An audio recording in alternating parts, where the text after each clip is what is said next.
Hey guys, thanks for checking out another Hortitech tutorial. In this video, we're going to show you guys how we install Twinwall polycarbonate on one of our 20-foot semi-gables. We're going to take you start to finish through flashings that we use, where to use them, how to use them, the screws we use, and how to make it happen so you don't waste any paneling when installing. Show you all the tricks and tips. Catch you on the next scene. Okay, so either you're going to be getting your Twinwall panels in long sheets, 24 foot, 20 foot, 17 foot, whatever comes with your kit, or you're going to be getting 4x8 sheets as well as another option where we just ship smaller sheets and you put a seam on the greenhouse when you're installing it. So you get your Twinwall polycarbonate. In this case, this is an 8mm Twinwall polycarbonate, and you're going to get all of this aluminum. And these are all the channels and flashing that you're going to need when you're installing it. Now, going over the different types quick. This is considered the H channel. Now, this is for splicing two pieces of polycarbonate going down the width of the structure. This is H channel. This is for anywhere where you're going to be capping the polycarbonate, usually on the base of the structure is generally where it's used. And in this instance, since the end walls are polycarbonate and the top of the greenhouse is plastic, this is called Endwall wire lock. And what this does is it caps the polycarbonate on this end, and then you can use this as your channel wire lock for your soft plastic. So with this build, we've got three different types. Endwall channel wire lock, our lowercase h, also known as J channel, and our uppercase H channel for splicing the seams. And I'll show you quick on this end wall that we just did a brief overview of the parts and pieces. Now this end wall still has wrapping on it, and I haven't screwed it down for its final piece, but you can see there, that's the H trim where the panels get seamed. On the bottom here is the J trim, or the lowercase h, that's on the bottom. And then around the whole perimeter of the bow is our Endwall wire lock. And right here as well, around this fan, is the J, the lowercase h. Now you could use the uppercase there. I think the lowercase leaves a better finish. And in our case, around the door, sorry, this ladder's in the way. Around the door, it's the same thing as usual, but in this case, since when I was running the H channel down the center line, I would have used the lowercase h if I could have continuously used it around the frame of the door. But my general rule of thumb is whatever I start with going around the door is what I keep going with. That way I have a clean finish. Otherwise, you'll have this uppercase h, and then it'll be transitioning right here into a lowercase J channel, and that just won't look good, and then it's just not right. So I just decided to finish it off with the uppercase H up top, and I think it looks the nicest, and it's a nice flat surface as well for us to mount our door hardware to, which we can show you later. But yeah, we're gonna go onto the back side. Step one's to install that lowercase J. Okay, so to get going, we're gonna need an impact driver with a 5/16 bit, and then you got your 5/16 screws that are supplied with your kit. And then we've got our lowercase J channel, and we're actually mounting this to our square stock on the bottom. So I like to, when I start my runs, I like to mount it all the way to the bottom of the square stock. And what I'm gonna do is, since I'm by myself, I'm just going to temporarily hold this in place, get that kind of pinched, and then I'm gonna make my way downtown here. I'm gonna get this up, and then what I like to do is make sure the bottom of the J channel here is flush with the bottom of the square stock. So bottom to bottom, make my way back, and I want to make sure that I'm flush with my end here. Make sure I'm on the bottom, clean. You can see all my stuff's lining up pretty nice now. And then I'm going to come through and I'm going to secure this back to the building here.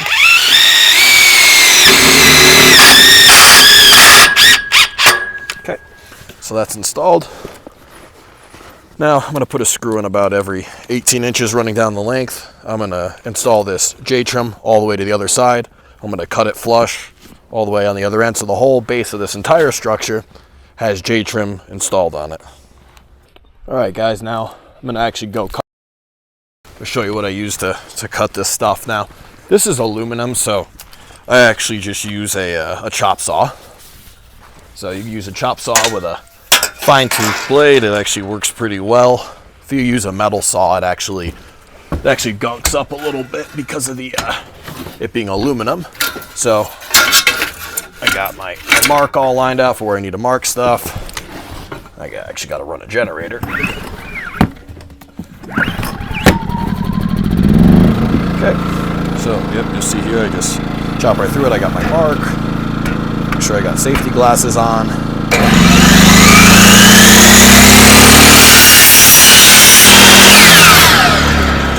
Butter. Alright, so I got my piece. I'm gonna go install it. One is done. Show you guys quick. We got our channel installed down the full base of this structure, all the way down, flush to the bottom of the square stock. Now, our next step to move on to here is getting our panel started. Now, with this structure, what I'm sizing up is whether I want to start from the middle and work my way out, or start from the side, which is how you would traditionally do any type of sheathing on a building. But what I want to make sure of is that my my first panel is centered there. So what I'm thinking we're going to do is start off our paneling, and we're going to start right center with our H channel. I'm going to run it up this middle line. This is going to get cut out, so I'm going to float it, and then I'm going to stick a piece right in the middle there. So I'm going to start right dead center. I'm going to work my panels left to right. All right, so first thing I like to do for these new builds is get a piece of this Endwall wire lock installed. So I like doing this because it makes it a whole lot easier scribing the panels. So I actually just get this on and I tack it into place before I start. So just do a couple double checks on some things before I start, just because I know where the panel's going to land. Now you'll see this channel is actually where the Twinwall is going to enter. So I like to make sure that that's flush on the inside seam of this wood. The wood should be flush with the inside seam of this 2x4.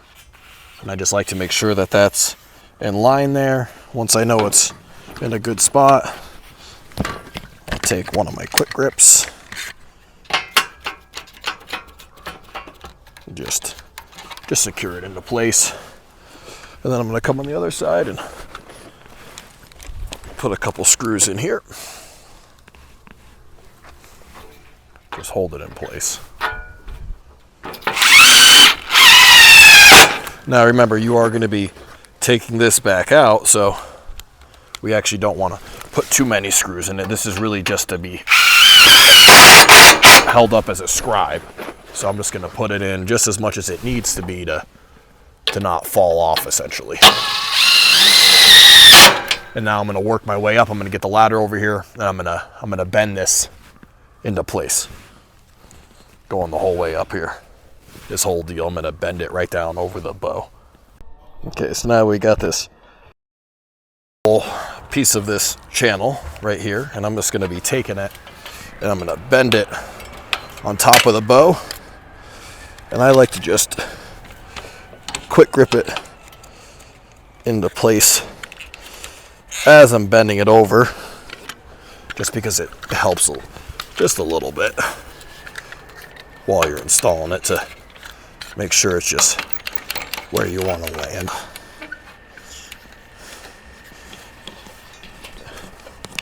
So I see my first contact point, so I'm going to come down here. I'm actually just going to pop a screw in there.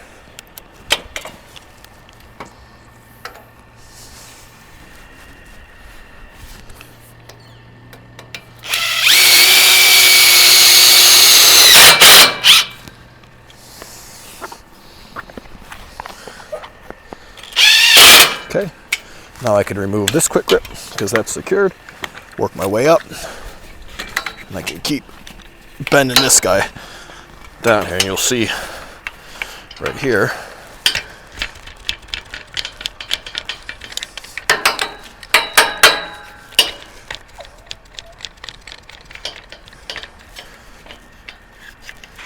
okay. So now we've got the whole thing bent onto the frame. It's all clean. I want to make sure I have enough overhang. That's what's really important. Making sure you have the right amount of overhang, otherwise the whole point of this gets defeated because you don't have enough room to get your channel in there. So you get that in, throw another screw in here.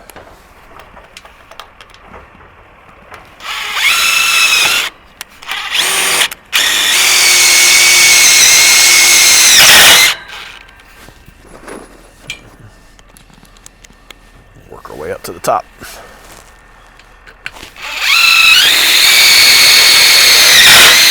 Okay, now I'm going to go over to the other side and I'm going to repeat this process, but you can see it's all bent over there.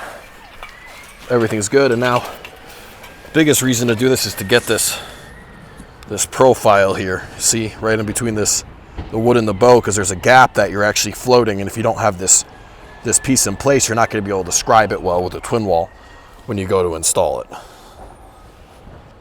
Okay, so we've got each over here, and we've got our other side installed over here, so we have our two side scribes in.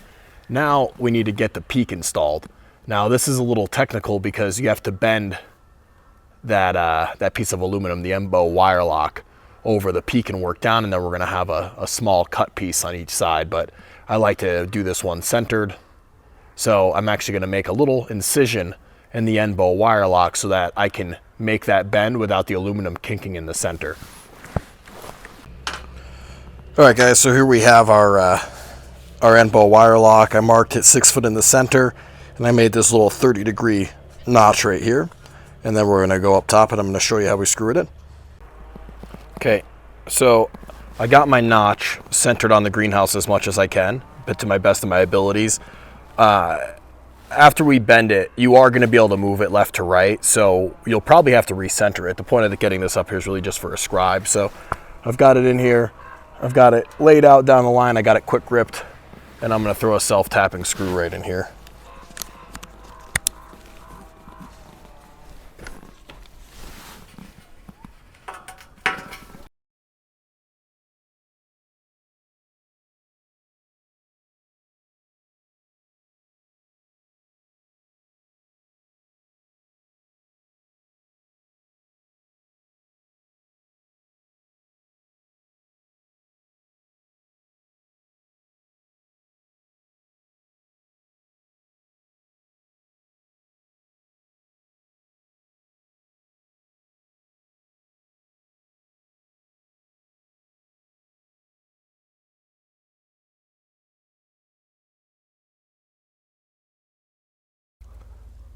All right, so we're ready to start installing our Twinwall panels. So the first thing we're going to do is start with our center H-channel run. Now this is hard to see because it kind of blends in with the columns, but what we did here is we just have this held on with a quick grip just to show here, and we've got it faced against here, centered on this middle column.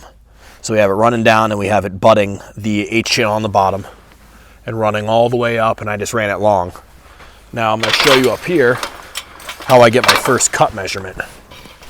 So I use a piece of this H-channel as a scribe because I know this H-channel is going to land right in the top here is where I want it to land. So I use it as a scribe, and I have it quick gripped here just to show you. And I'll take my Sharpie, and all I'm going to do is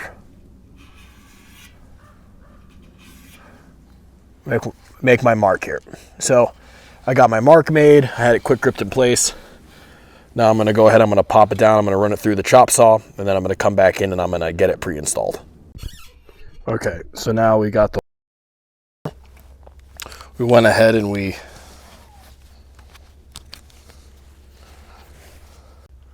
Alright, so now we got the H-channel installed. You can see I used one of those 5/16 screws at every intersection going down the length, all the way on the bottom, all the way up, So now that that's in place, we can go ahead and we can get our panel in and we can scribe it. Okay, so what we're doing now is we're cutting the panel to height. I've got these big 24-foot panels, so I'm not going to try to put these big panels up in one piece and deal with all the scrap in the air. So I went and I measured the peak, and I know that this structure is around 14 feet tall, so I'm going to give a little extra. I'm going to measure out till I get to 14 foot 6 inches just to give myself a little more room. And I'm just gonna cut this excess off just so that way I'm not dealing with this big old piece floating around. So I'll pull that in. I got my saw here. I go ahead and I just like using a drywall square for this. It saves me a bunch of time. Get to my mark here. Give a quick mark here. I want to make sure that these cuts are straight because this other scrap piece will be used for the different panel. I just use this piece of purlin to make sure I don't cut through and hit another panel underneath. Very important when cutting these panels that you use ear protection and a respirator. The dust from these panels is really nasty stuff.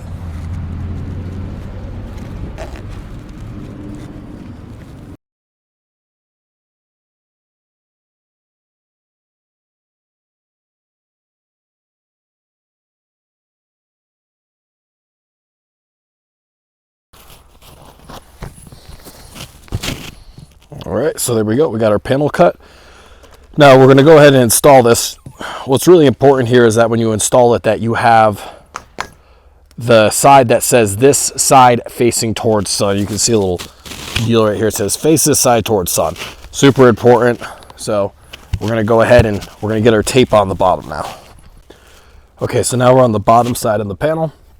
We're going to go ahead and we're going to take off about a foot of this protective film on both sides to expose this bottom edge.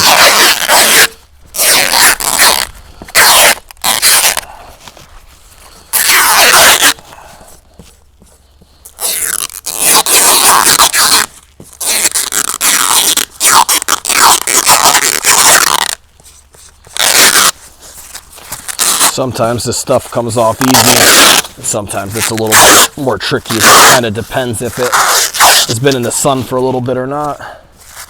So now that we got this exposed,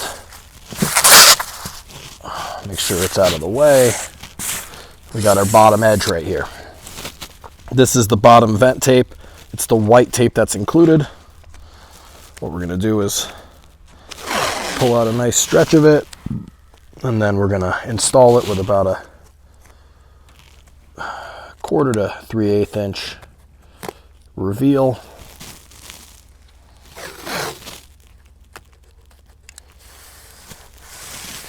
Make sure the front's attached first. Rip it clean, then take it and fold it over to the other side, working your way down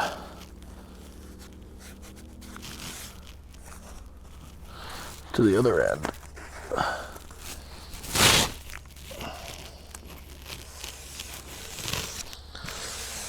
Make sure it's smooth, pull it over, kind of work yourself in here. All right, now the bottom's all sealed, so that's good. Okay, now you could do this before or after, but I like to pull the white plastic off the back side before I bring the panel over. But because we're gonna put it up and cut it in place, I'm gonna take it off first. So all we do is go to the back side here and pull this white film off. Pretty.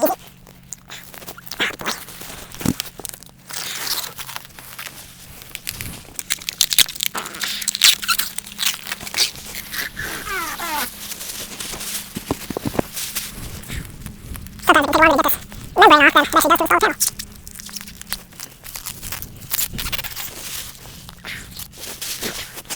panel. All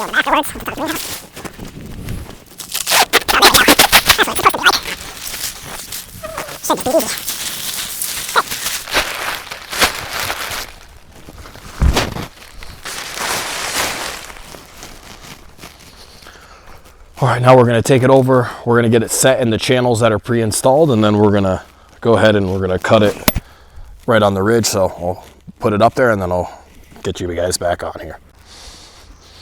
All right, so I got the bottom slipped in, and I'm going to work my way up to the top, and I got my side slipped in. I made sure I had pretty solid compression. Now what I'm going to do is I'm going to go up to the top, and I'm going to push down as hard as I can to make sure that the plastic's seated into the bottom here.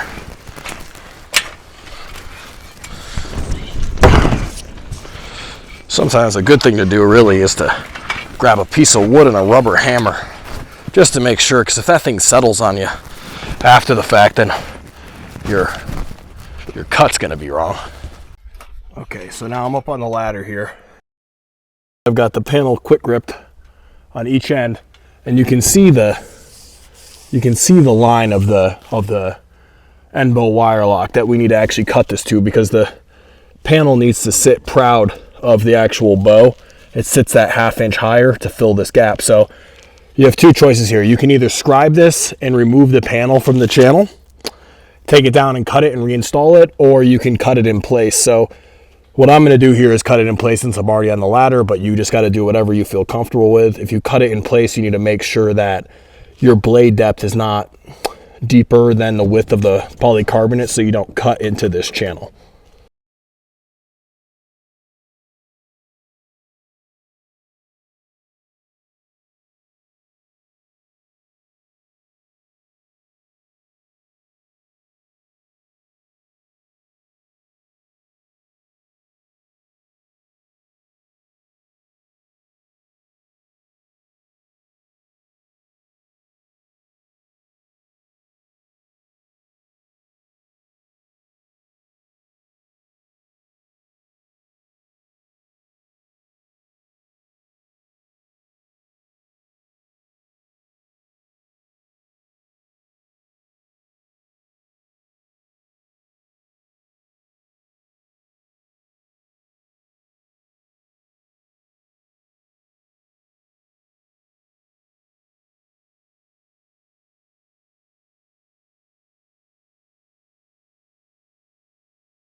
Now, as a builder's trick, one thing I like to do is notch the back side of the channel so that the front of the uppercase H can slide underneath the Endwall wire lock for a finished look.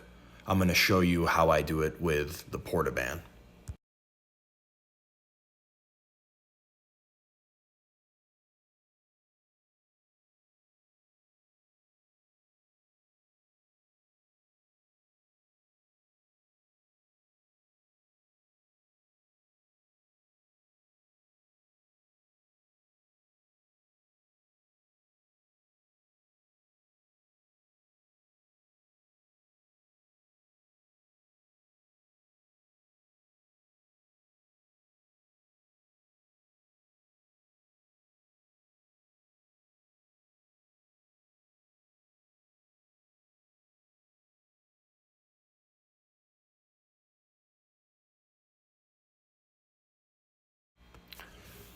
Now that we have our piece pre-cut and notched, we are going to slide it into the Twinwall polycarbonate where we had initially scribed.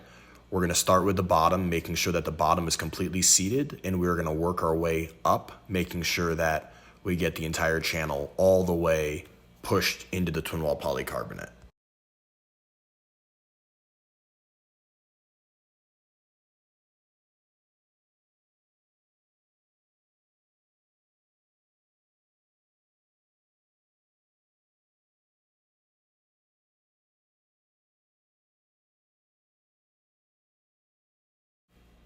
Now that we have our H channel installed, we are going to move to the next piece of Twinwall polycarbonate. Now, this is a little bit trickier of a piece, but we figured we'd show you it for this example since this is actually a rip cut. Now, the reason we have to do this is because we want this piece of Twinwall polycarbonate to land on an upright, since there isn't any support between the last column and the end wall of the greenhouse. So in this step, we are going to show installing the next run of H channel for the Twinwall, the uppercase H, on the column, running it from the bottom all the way to the ridge, following the same process, scribing the top of the channel, notching, and getting it installed. So we're going to do that ahead of time. We're going to get it locked into the channel. We are going to measure from the inside of the groove to the inside of the groove to get our width. And the inside of the groove, I mean the actual inside of the H channel, which is recessed. So we're going to measure from the inside of the groove to the inside of the groove to get our finished cut for the Twinwall. Once we have that measurement, we're going to go do the rip cut, we're going to throw it on, and we're going to get it scribed. All right, guys, so we're on to our last panel on this side of the structure. So you can see I laid the panel up and I scribed the outline. I brought it down and cut it. And I got over here, and for this last panel, you actually have to remove the Endwall wire lock before you install it because there's no way to get it in. So I popped that off all the way to the top so that I've got some room. I'm going to go ahead and grab the panel, slide it into place, and reattach the Endwall wire lock.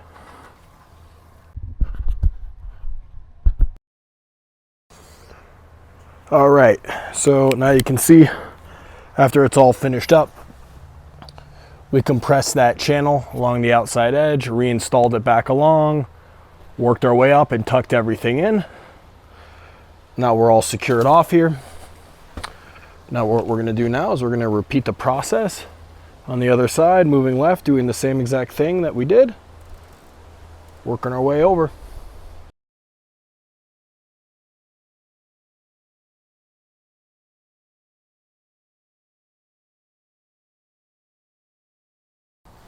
So we're all wrapped up with all of our Twinwall panel install. You can see they're all finished. We made sure we put our Endwall wire lock back over. It's all connected. The plastic's already installed already, so don't mind that, but it's all connected. Goes up and over the whole frame. We made sure that we had our overlap over each of the pieces of plastic, secured it along the frame. And then after we went through, we tied in all of our screws. We do them 16 inches on center, or self-tapping neoprene screws. So we've got them going down every one of our cross members, all of our blocking on our end wall framing. Once we were finished with that, we moved up, and you guys saw me cutting out our ventilation for our rough opening. So we have one exhaust fan in this case. So I cut the plastic around the rough opening. I used the J channel to scribe where I needed to cut, and then I actually cut it about a 1/4 inch farther than the J channel had initially scribed, so that I'd have some extra room to play with it, so that I could push all the J channel in and then bring it back together. Otherwise, you're gonna have a really hard time getting it all to fit in there when you go to put your last 45 in, because it's too tight. So I trimmed it a little bit wider than the rough opening needed to be, got all my 45s in, picture framed it, put my self tappers installed there, and then got my exhaust fan in. You can go ahead and if you're really concerned about water leaking or making sure you're airtight, you can put a little silicone bead around the edge and you'll be all watertight, so you won't get rain coming back into your building if you're in a high rain area for bad weather, whatever you got going on. And yeah, we'll take you along over to the other side and show you how we do the door. This door is really simple. All we took is our frame.